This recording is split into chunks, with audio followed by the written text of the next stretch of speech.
Shri Tripura Rahasyam MahatmyaKhandam, Chapter 71.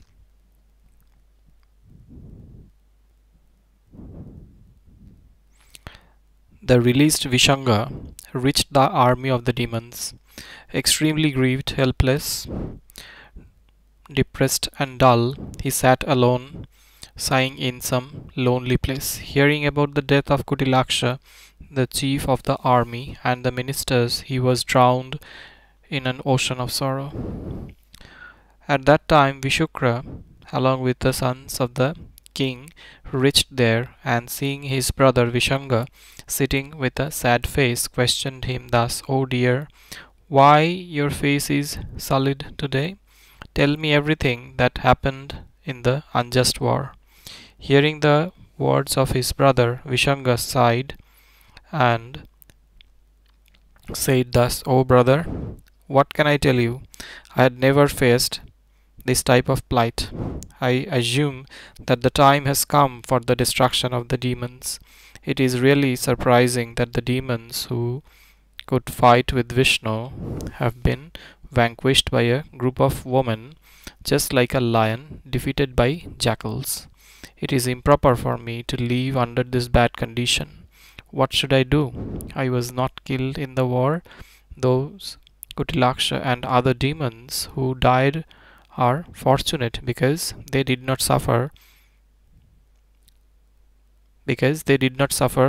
defeat and lived. By clearing their debt towards their king, they have attained place in heaven and fame in this world. Fie upon a demon like me, who is neither living nor dead. O brother, what is the gain in talking much? I will tell you the gist. Listen. A bad period has befallen the demons. Hence, defeated by the woman, I will not like to leave. At the beginning of the night, I went along with my army and tried to win her by attacking her chariot sidewise. While we were trying to capture her by climbing the chariot, the army of Shaktis who were guarding it by going around it opposed us with deadly swords.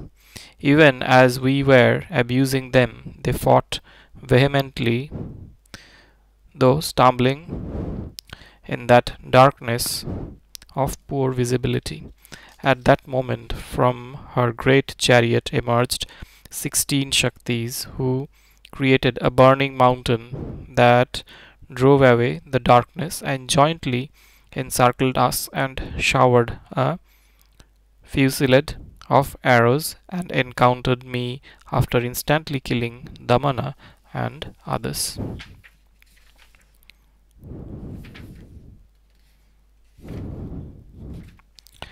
The astonishingly powerful and prominent Shakti, Kamesvari, among them, started fighting with me, and in half a minute bound me.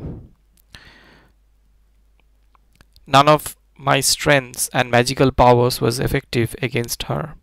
Tied and dragged, I was pushed at the feet of Devi Lalita. Then I was released by her compassionate minister Mantrini, whose complexion was dark green, whose body was the essence of beauty, and whose voice was melodious. Hence, there is no point in my living after losing my fame and vigor. Hearing that talk, Visukra smilingly said thus: "O dear, your thinking power has been destroyed by Lalitambika in respect of achieving the wants of Bhandasura. You are unaware of the ways of winning the war. Sometimes even the extremely powerful are defeated by ordinary persons, which is neither surprising nor acceptable to the brave one. A person walking on the ground sometimes stumbles even during the day.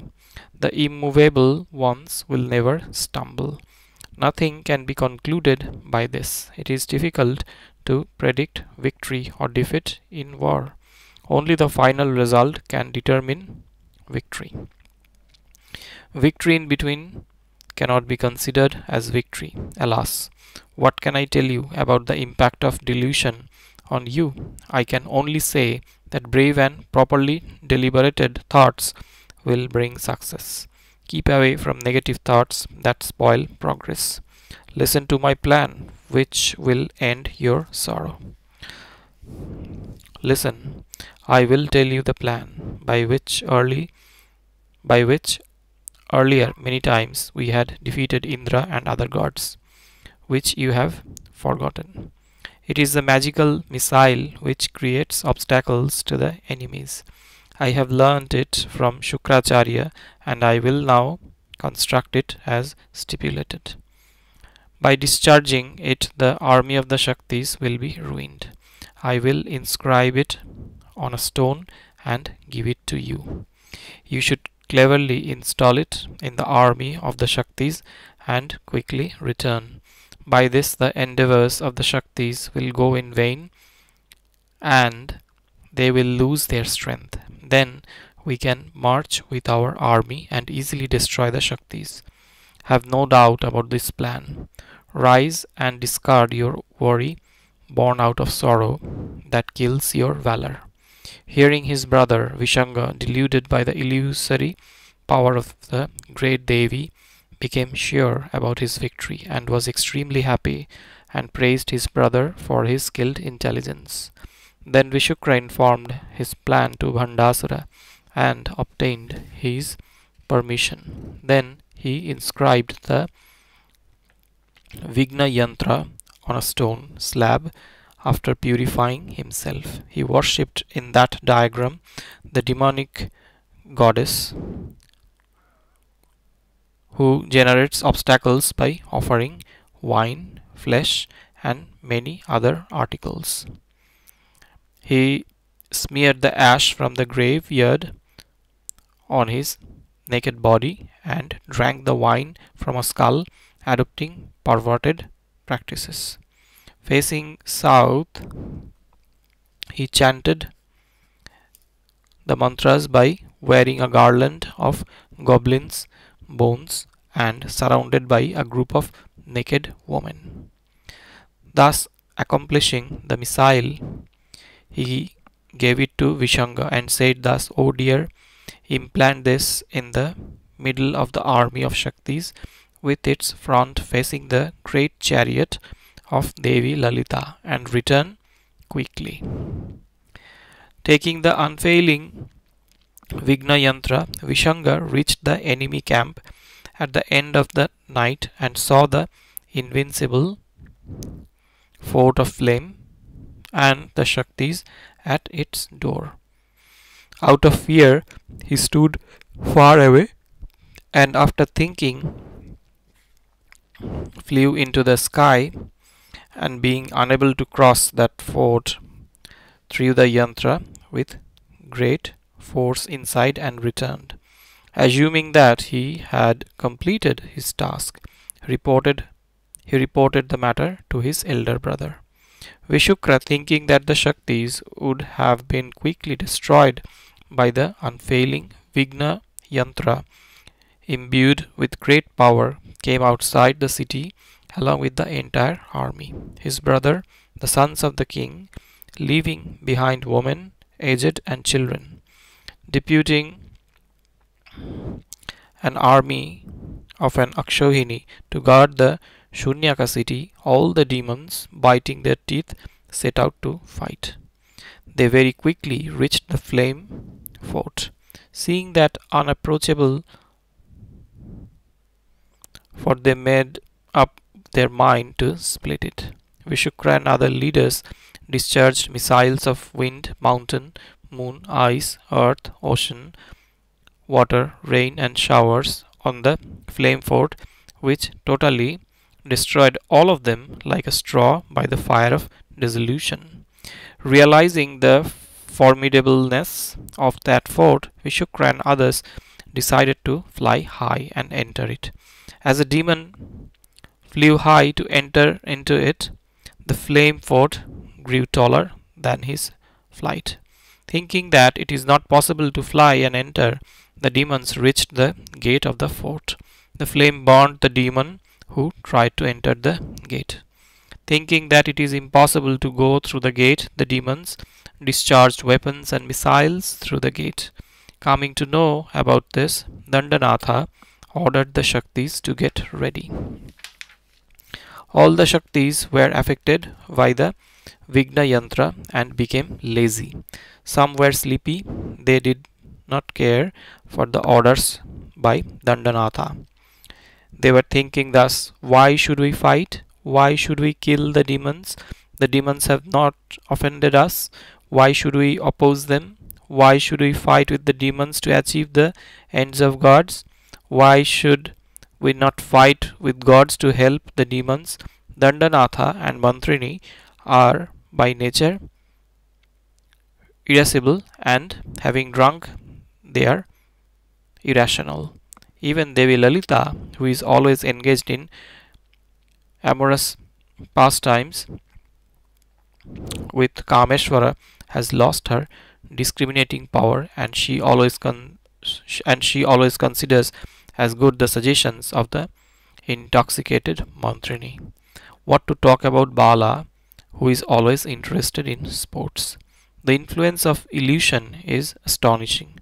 Why did we kill the demons? By engaging in futile cruelty, we will perish soon. Let us go to sacred ponds and, as ordained happily, have atonement for the sins of torturing the demons. Some Shaktis thought thus, enough of this grief-generating war. Let us go to sacred places and achieve our wants by performing penance. Some other Shaktis said thus, enough of this war which destroys our body. Let us obtain a suitable husband and enjoy forever.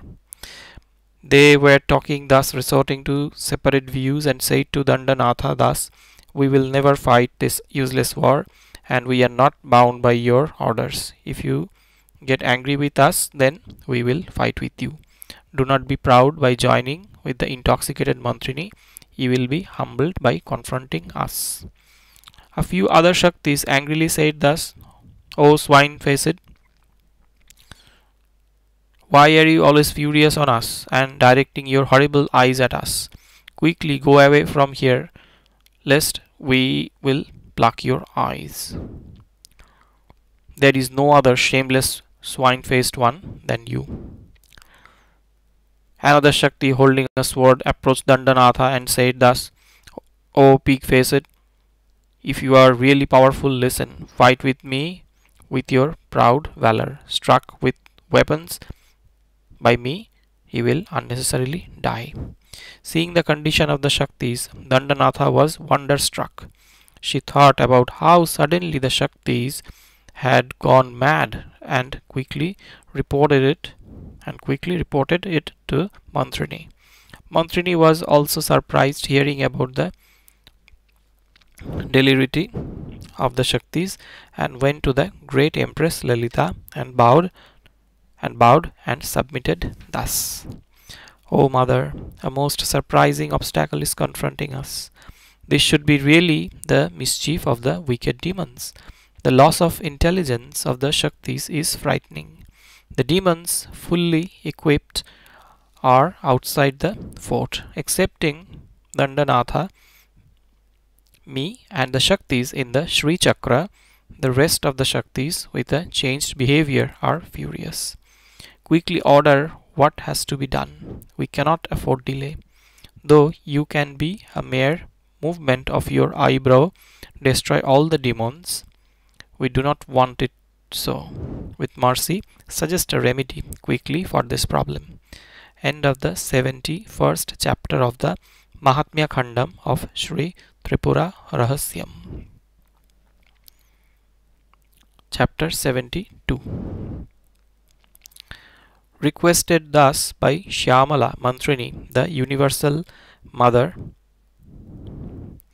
Parameshwari sportively and smilingly cast her loving glances, bright like the rays of myriads of moons, and showering the ambrosia of amorousness on the face of Kamesvara, which was like an ocean of beauty. Then with the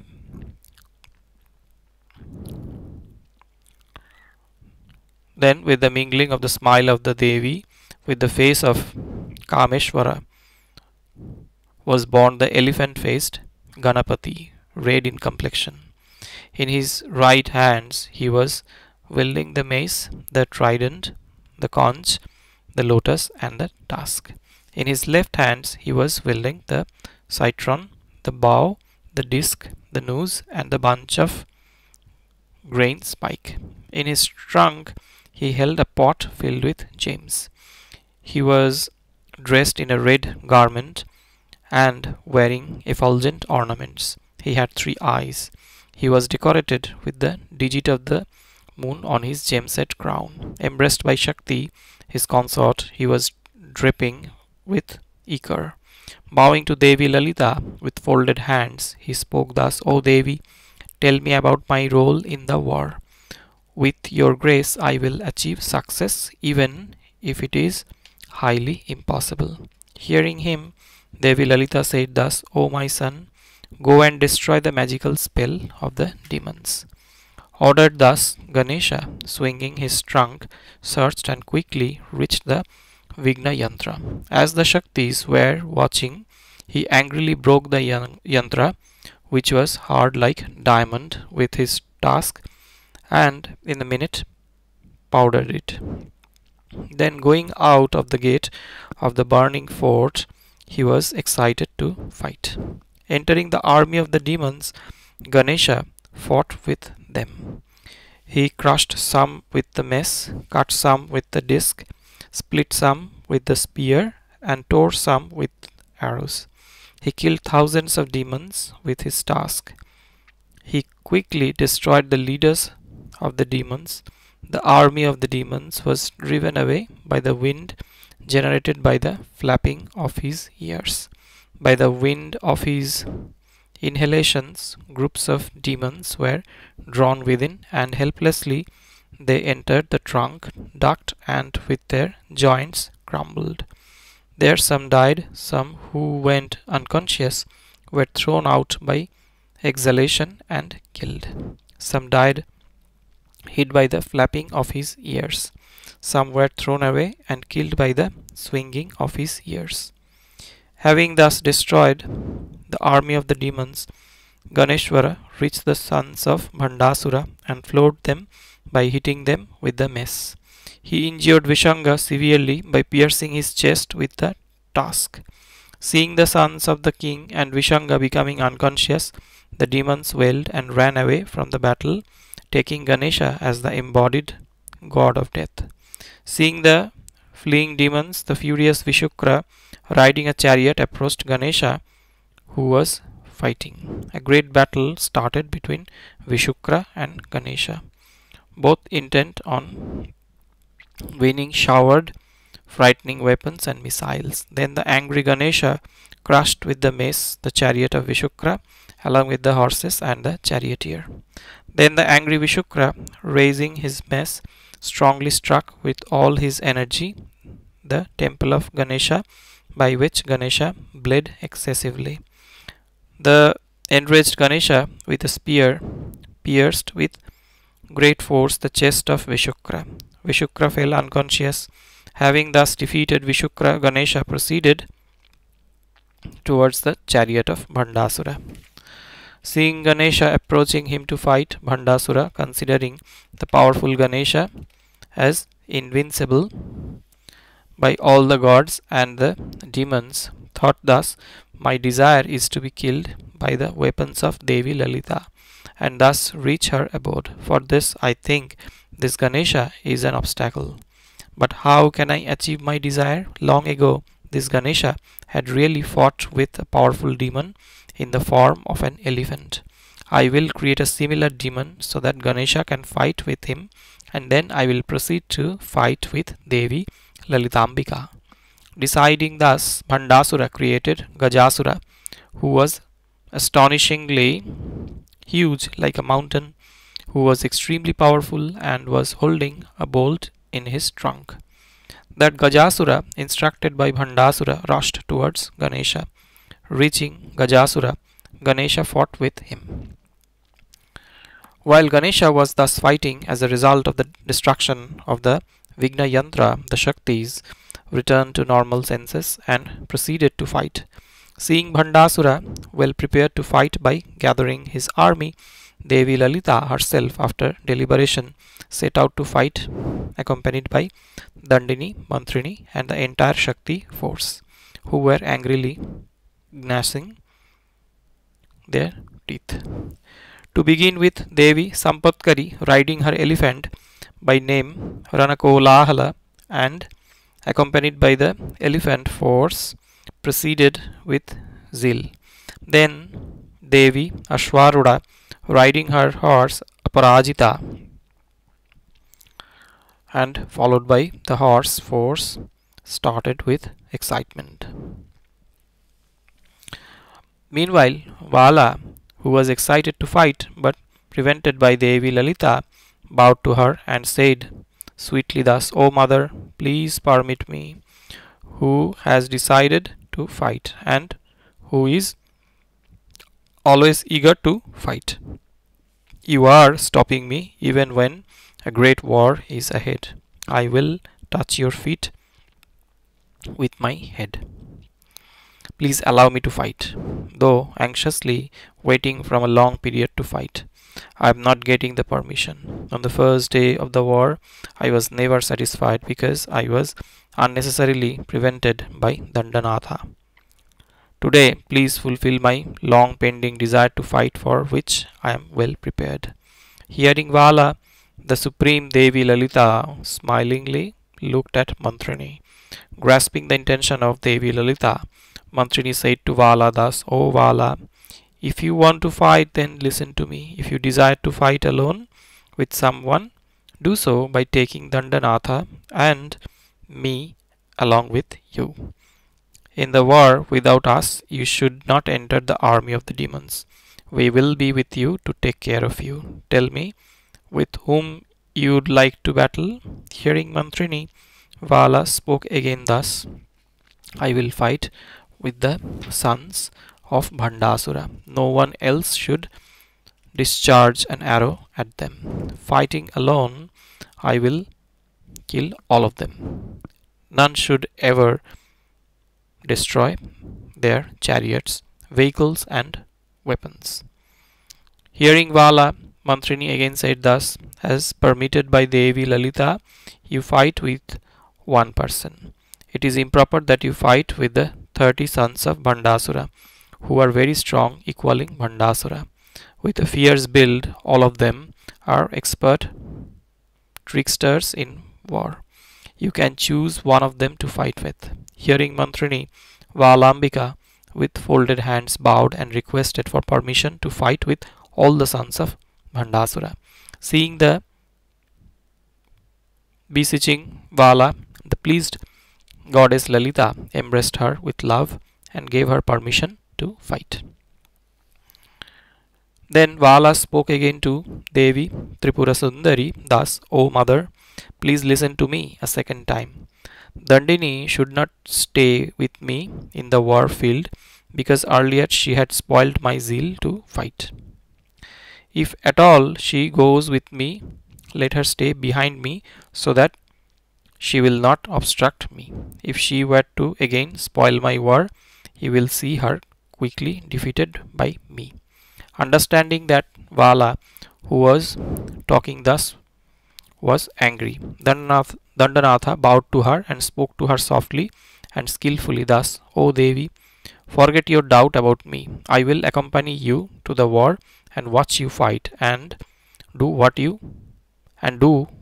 pleases you by staying either in the front or at the back as ordered by you. I will not be an obstacle to you in the war.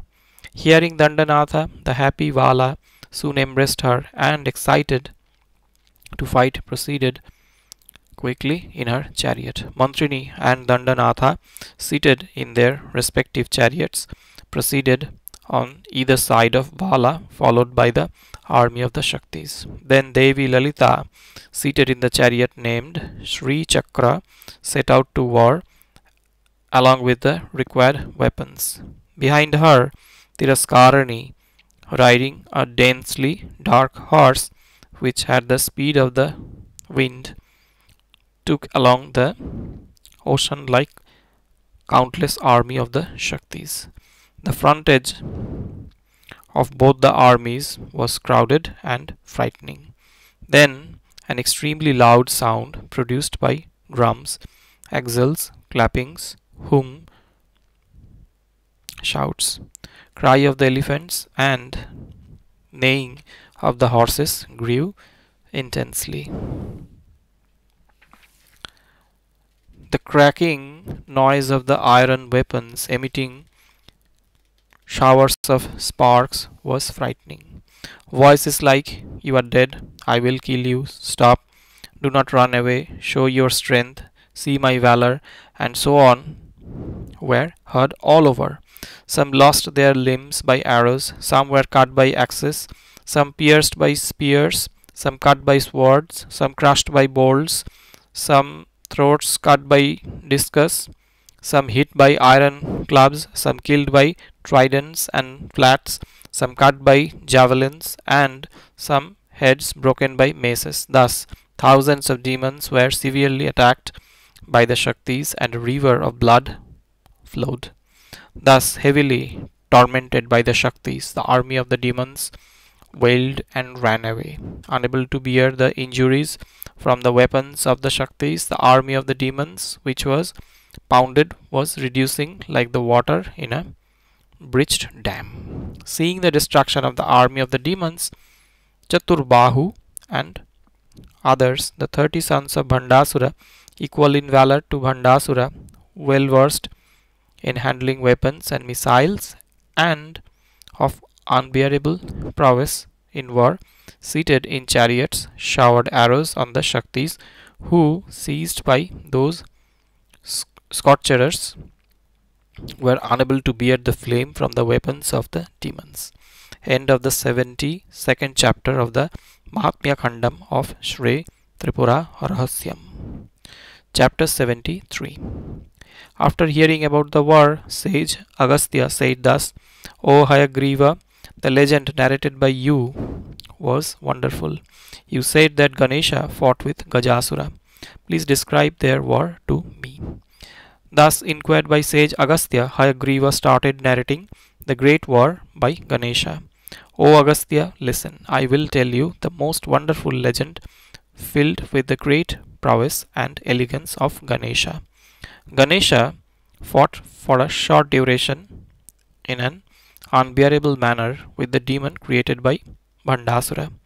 Then the demon created many other demons who were equal to him in looks, speed, strength, and skills. Seeing many of them fighting, the angry Ganesa also created crores of other Ganeshas who were equal to himself in all respects.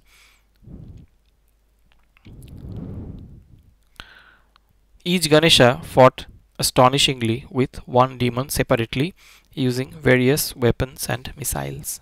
All the demons and the Shaktis watched their great fight, forgetting their own war activities.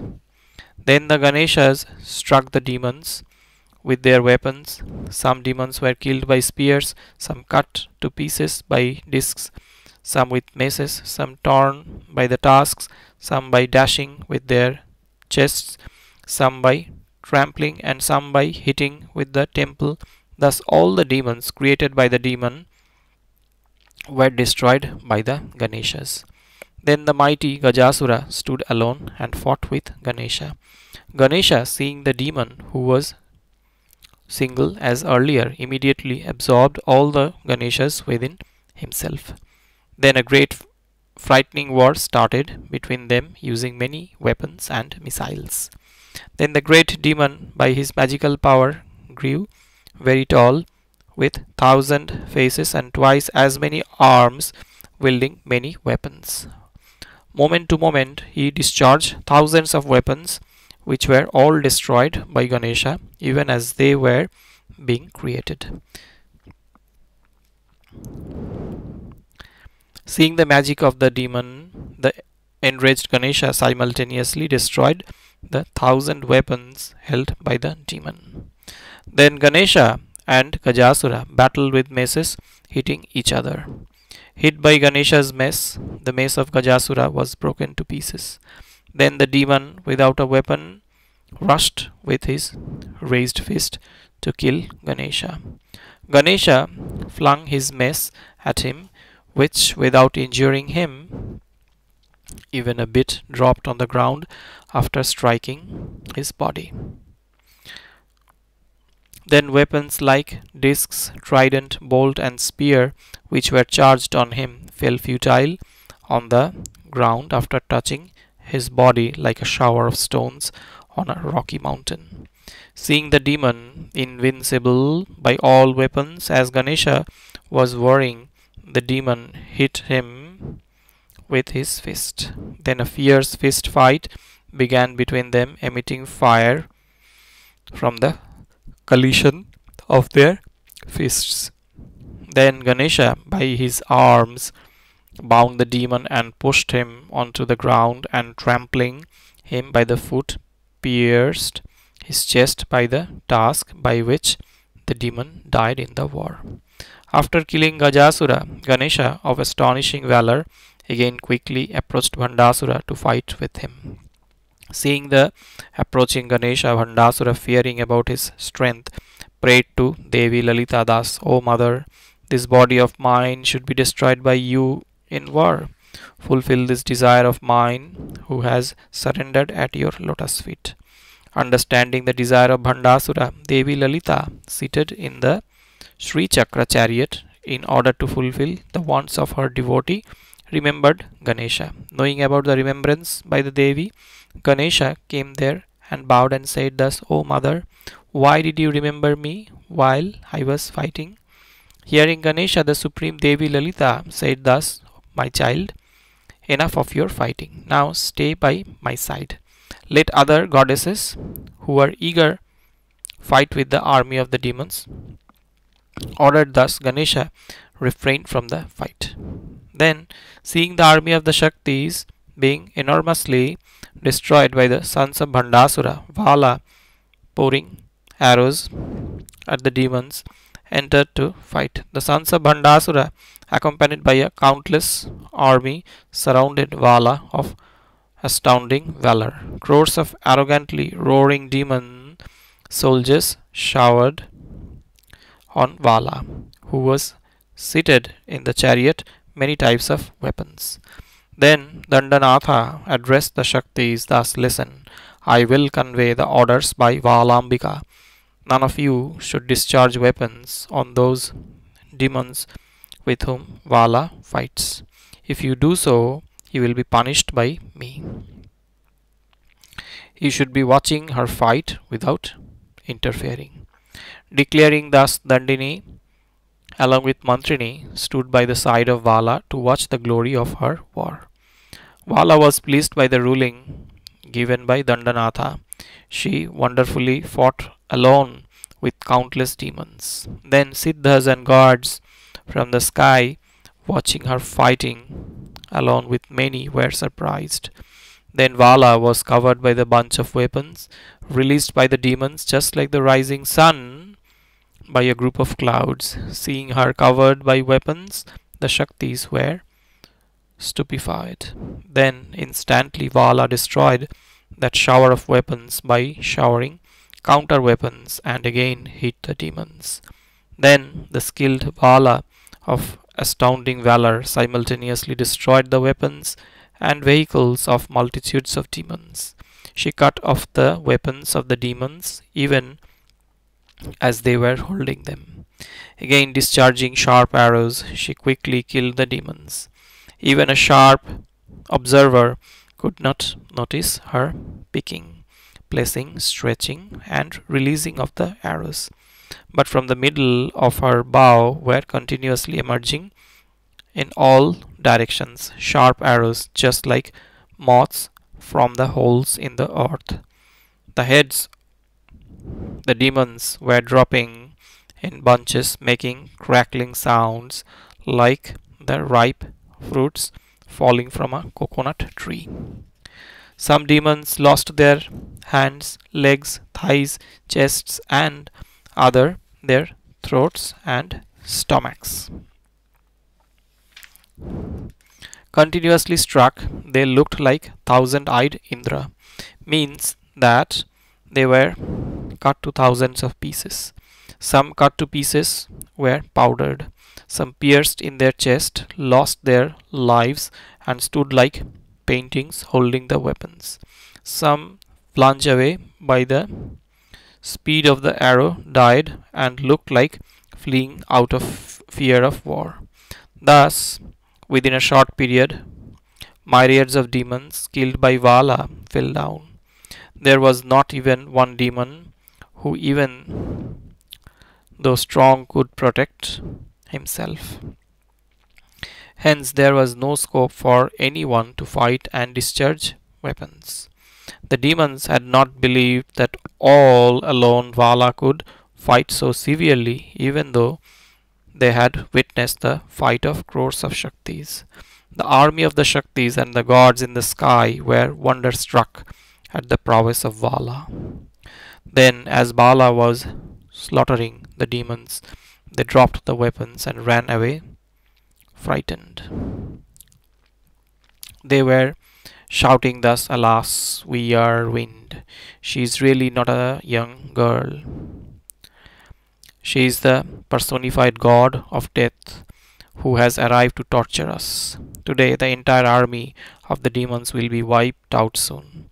Saying thus and wailing, they ran helter-skelter, but obstructed by the downpour of weapons, they did not find an exit. Hit by the arrows, they fell in bunches on the heap of dead bodies and hid themselves there, fearing death. When the army of the demons was getting depleted and fleeing, the sons of Bhandasura, hearing about the small residual army, arrived there on chariots pulled by lions and wielding great bows. Enraged very much, they surrounded Vala simultaneously, just like the dark clouds roaring like a lion covered the sun, and showered arrows on Vala. Vala fought sportively with the many who were equal to Vishnu in prowess. Mantrini, Dandini, and others were astonished to see the valor of Bala, and reported to Devi Lalita thus, "O Devi, Bala will really not spare anyone, whether he is Bhanda or his brothers or his sons, along with the army chiefs. Today, she, playing as it were, will undoubtedly wipe out the demons." Fighting thus for a while with the valiant sons of Bhanda, she gradually destroyed in one stroke their chariots, flags, and umbrellas. Countering their showers of arrows, she broke their bows by great arrows. Then, even as the enraged sons of Bhanda tried to kill Vala with swords, maces, and so on, Vala cut off their weapons. Rendered weaponless, the demons experienced the amazing prowess of Vala and were worried. Seeing the sons of Bhanda under the grip of Vala, the great death, Visanga and Visukra, followed by huge army, quickly reached there to save them, announcing thus, "Do not fear, we have arrived to save you." Vala saw them uttering this and showering weapons like dark clouds. Seeing that, Vala, with great joy, easily warded off the thronging weapons. Then she drove away the army of the demons by a wind missile, just like the clouds by a gale, and destroyed them. Then, seeing the two demons, Visanga and Visukra, approaching fast, holding mace and sword, Vala instantly destroyed their chariots and elephants. Then she massively struck their chest individually, by which they fell on the ground like a mountain struck by a thunderbolt. Meanwhile, the sons of Bhandasura were going back to get weapons. Seeing them going away, Vala quickly destroyed their chariots. Then, striking with sharp arrows their shanks, who started walking, Vala said thus, O sons of Bhandasura, how are you, brave demons, showing your backs in the war? Does running away befit you? Tell me.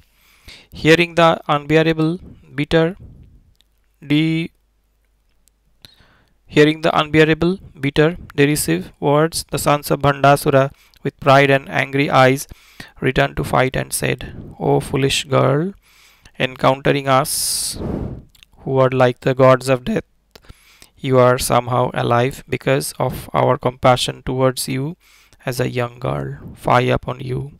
Now stay firmly. We will destroy your arrogance. Seeing them running towards her, after saying that, with raised fists, Vala severed their heads individually with sharp arrows. Their heads dropped like ripe palm fruits. A loud wailing started amidst the army of the demons. Indra showered fragrant flowers on Vala. Slogans of victory were heard everywhere among the Shaktis. End of the 73rd chapter of the MahatmyaKhandam of Sri Tripura Rahasyam.